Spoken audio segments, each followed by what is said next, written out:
there, friends and sane persons, and welcome to a somewhat late, but still on Wednesday, episode of Wednesday Whimsy. I had some business that kept me away from my normal recording time, but a little tardy. It's all right.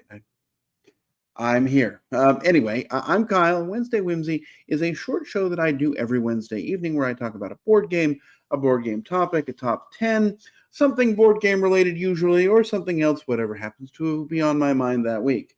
Well, today I'm going to tell you about one of the best games that I've discovered in a little while. So 2023 and 2024, late 3 and early 2024, and especially kind of the games I've been exposed to on the Dice Tower Cruise recently, it's the year of the small card game.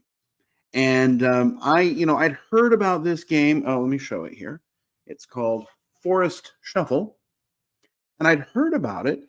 And then on the Dice Tower Cruise, I saw it was there. And I was actually getting it confused with another game called Blätterrauschen. I wasn't all that excited about it. It just, some pictures of wildlife. But somebody was on the cruise and said, "Hey, yeah, I can teach this to you." And I said, "Sure, why not?" Right? Because on the cruise, I'm there to try whatever I can. And we sat down. It was this person, and then Victor and I, and we played it. And it was just really so very interesting. So I'll tell you a little bit about it, tell you what I think. Spoilers, I quite like it. But what is it about? Well, it's not really about anything. What you have is you're building a forest, and a forest is going to be made up of tree cards, any number of tree cards, and then the animals that sort of live below or above or around, like this little hedgehog here wants to live under this tree. That's great.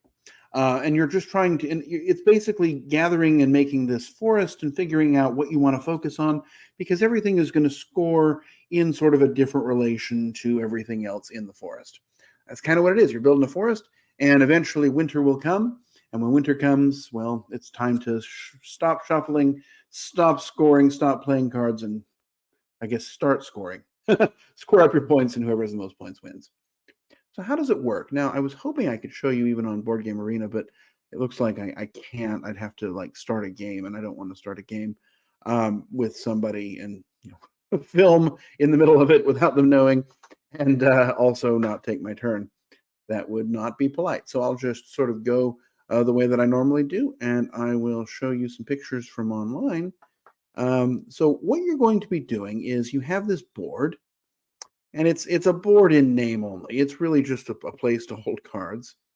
And what you're going to do with it is you've got this board out there, and every turn you're either going to take 2 cards or you're going to play 1 card. So Kinfire Council looks like it's out. So let me see if I can find something. I'll make this a little bit bigger. So you're going to be placing these cards out there. You kind of see there's the board, and so you can either draw 2 cards off the top of the deck, or you can just take any 2 face-up cards from the row, or some combination thereof. And then that's going to be your turn. You take 2 cards. You have a hand limit of 10. So if you have 10 cards, you don't draw any more. Or the other thing you could do is you could play a card. So let's zoom in here on this if we can. See if we can make it a little bit bigger. So this, for example, well, it looks like it's not in English. Looks like it's in Hungarian, but that's fine. So this is a tree, and in this tree has a cost here of 0 cards, meaning you could play it for free. And so if you wanted to play it, you would simply put it down. On the other hand, this Eropai Mokush, it also has a 0. And you'll see that the tree is kind of the base, and then every other card is going to have to go either above, below, or to the left or right of another card. And so you're going to see that the cards have a cost sometimes. That cost is going to be paid in cards. So you must discard a certain number of cards in order to pay for it. And then this is going to be a little bit better, except all these are free. Well, here we go. Let's look here at this fox. So the fox, it says, and we'll just translate for you here, because this is a Hungarian fox apparently. The Würfel here, it costs 2 cards, and when you play it, you're going to get 1 card for every European hare that you have.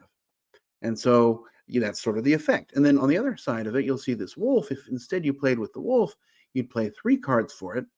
And if you'll see that there's this dark blue symbol. If you used only dark blue cards to pay for it, you would get to take another turn. And so there's a sort of an interesting balance here between, do you sort of save up until you have the right cards so that you can get the most out of them? Or do you play it as quickly as you can because you don't know how long the game's going to last? And so every turn you're going to do one of those things. You're going to draw 2 cards or play 1 card. And you're just building up your forest. Eventually, so I mentioned there's that board out there. And that board, if ever it has 10 cards on it or more at the end of your turn, all of the cards are discarded. So everything here would go away, and that just kind of keeps things going. Whenever somebody plays a tree, the tree leaves seeds, and so it means you flip an extra card out. And you keep going. Eventually, sort of into the deck are shuffled 3 of these. They're kind of shuffled into the bottom third of these winter is coming cards. And when you have all 3 of them show up, the third one shows up, the game's over. You're just done. It ends immediately. And then you're going to score. And each card will score for different things. Like, for example, this European hare here, if it were the side showing, it scores 1 point for every European hare I own. So basically, it just kind of squares. This one here is going to score you 5 points if there's at least 5 other beech trees. If you don't have at least 5, it doesn't score anything. This wild boar on this side here will score you 10 points if there's at least 1 squeaker, which is some other kind of animal, I guess. It's a small piglet-looking thing. And, there might be like these wolves will score points based upon the number of deer symbols you have, or this bat's going to score for different types of bats. There's a bunch of different cards and a bunch of different ways to score. There are little summary cards that come with the game that sort of explain in some detail how everything scores, but we haven't really found those necessary. Everything's pretty clear and straightforward. And that's it, right? It's a short, the game can take, full game time, but it's not a hard game to play. It's just, you're using your resources kind of almost Race for the Galaxy style, where you're using cards to pay for other cards. You're trying to build combos, you're trying to collect the sets that you want. You're trying to sort of anticipate what other people are doing, because you'll see, okay, he wants to collect all the deer. Well, I'm not going to use any deer, right? I'm not going to use them until I absolutely have to, or until I can use them in such a way that I can snap them back up or cause that board to wipe. Excuse me. And that's how it works. At the end of that, you're going to score. And the way you score is you kind of score the value of all your trees. And there's 8 different types. One of them just scores a flat point. One scores if you have, at least 4. One of them is a set collection tree that's going to score you, 50 or 49 points if you've got 7 of them, and kind of square numbers on down. One of them scores 10 points if you have every type of tree, and 0 points if you don't. One is a point for a tree. There's just a variety of different ways to do it.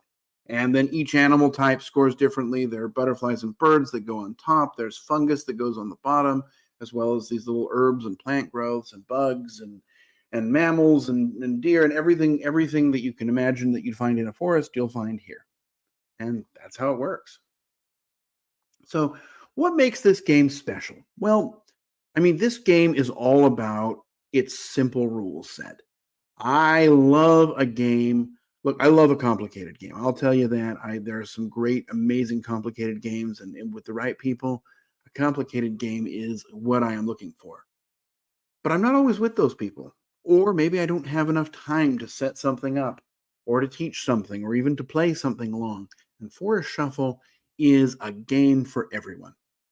No one have I played with that hasn't been able to grasp this. The rules are just so simple. Now, the individual scoring and the strategy, that will come as you play, and it's somewhat tactical as you sort of see what you get, and you have to make your decisions and stick with them. But the gameplay, the rules, so easy. Everyone will understand. Either draw 2 cards or play 1. That's what you do. It's dead simple. There are no special rules. Once you explain what I just told you, you really have the game. I mean, yeah, there's counting those cards until they get to 10 and then remembering to wipe them, but that's the smallest of things. And we'll talk about that as a minor annoyance, actually. But it's just so simple, and I love that. But in addition to being simple, it has all this depth to it, right? There's so many different things you can try. Maybe I'm focusing on trees this game, and I'm going to have a forest with every single tree I could possibly put out there. And I'm going to get lots of those sycamores so that I score for every tree so many times. Or maybe you're collecting deer, and the deer are going to, get you points for all the other different types of deer or sort of one different type of trees. Or maybe you want to sort of have lots of options. You play mushrooms. The mushrooms give you access to bonus draws every time you play certain cards or do certain actions. There's just so much to explore and play with. And yet the decisions are so fast. Turns are like this. You do something, you're done. You do something, you're done. There's none of this dithering. There's none of this, okay, well, what if I do this first? What if that? No, it's just so, it's simple, and yet there's this delightful depth to it. And I find that fascinating. Artwork, pretty good, right? It's what you would expect. It's pictures of animals, and you're not going to learn about them. It's not like the greater horseshoe bat, like it tells me anything about it. I just know that it gets 5 points if there's at least 3 different bats. Excuse me. But it's good. It's serviceable artwork. The card quality is pretty good. I did sleeve mine. They're nice, good card quality. They'll hold up. But I played it on the cruise, and on the cruise it was, shall we say, very popular, and many people had played it, and the cards looked a little bit ratty. So I thought, well, I'll just get it. I'll get the sleeves on it because it's easier to keep it nice early on. So good quality, decent artwork, and it's just a lot of fun. Everybody I've played this with has really gotten a kick out of it because it is so just jump in and play. And a game like that, it's a game for everybody, and I love a game for everybody. So where's the but? Well, there's really only one, and that is, like I mentioned, there's this board that you put out there, and when you get 10 cards put on it, you got to wipe it. And counting the 10 cards is kind of annoying. I wish that it had slots, 1 through 10. You just put the cards in the slots so you can easily see when it's full.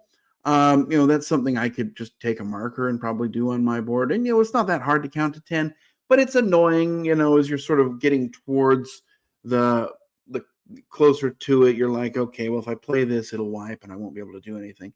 And that can kind of slow things down unnecessarily. But other than that, there's really nothing I dislike about this game. I just have such a great time with it. So what's my final rating? Well, it's close to a 10. I'm going to give it a 9. If it were it's not a perfect game, but it's really, really close. It's small. This is the whole box here. Well, there's just the cards. You probably didn't want to see that. That'll give you nightmares. But it's small. It's light. You can play it anywhere. You can play it with anyone. It's fun. The theme is inoffensive. It's not going to, no one's going to come to this theme and think, oh, it's amazing. And no one's going to come to it and think, I hate animals. It's really just, it's a theme we can all agree upon. A game that's fast, a game that's fun, and just a really good one. I hope more comes out for it. I hope they figure out a way to add, maybe 20 more animals and 6 more trees, but not, not dilute the power that the existing ones have, or, without sort of changing the game to give it a little bit more variety. I will say that it is available on Board Game Arena. I did not know that until after I learned it on the cruise. Because again, the game itself didn't sound that exciting to me. It was just, I thought it was a different game, which is a mediocre roll and write called Blätterhausen. And I've discovered it after the cruise on Board Game Arena, and I love it when a game is there because it means anybody can really go on and try it. Go on, try it. It'll keep track of the score for you. It will keep track of those 10 cards, so it'll make sure that you don't break the rules.